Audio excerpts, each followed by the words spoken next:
Во время летних каникул детям открывается множество способов весело и с пользой себя занять. В Айхале помимо детских площадок и лагерей существует движение дворовых вожатых, организатор которого – Центр детского отдыха «Надежда». Подробности в материале наших коллег.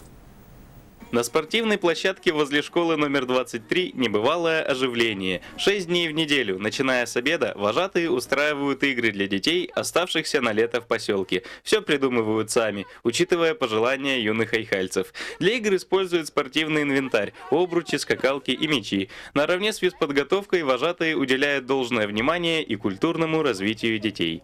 На сегодняшний день мы вывод сделали с девочками, что дети сейчас современные не знают детских песен.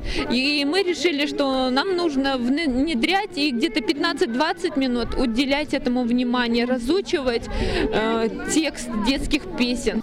Дворовые вожатые проводят для детей тематические беседы, зарядки, творческие мероприятия и спортивные соревнования. Сами они старшеклассники, добровольно решившие принять участие в проекте. По словам ребят, поработать вожатыми их побудила любовь к детям, возможность заработка, а главное – общение. Это весело, дети начинают узнавать тебя, они любят тебя, подбегают, постоянно спрашивают, что-то рассказывают, делятся своими проблемами, жалеешь их. Это интересно. Ну, это большой опыт работы с детьми. Как раз сейчас я в таком возрасте, чтобы выбрать профессию будущую, возможно, я свяжу ее с работой с детьми. Быть дворовым вожатым не так уж и просто, ведь работа с детьми предполагает ответственность. Ежедневно на площадку приходят новые мальчишки и девчонки, и каждому нужен свой подход. Вожатые учились, как правильно работать с детьми, находить с ними общий язык. Впрочем, ребята успешно справляются со своими задачами, а их подопечным не приходится скучать. Дворовые вожатые очень хорошие, они играют с нами, развлекают нас.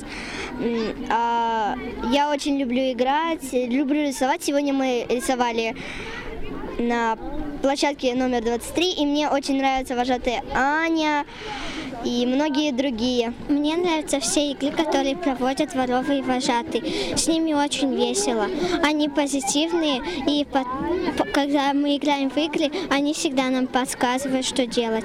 И дворовые вожатые, они очень веселые. Вожатые самые лучшие, они всякие придумывают игры, это веселье.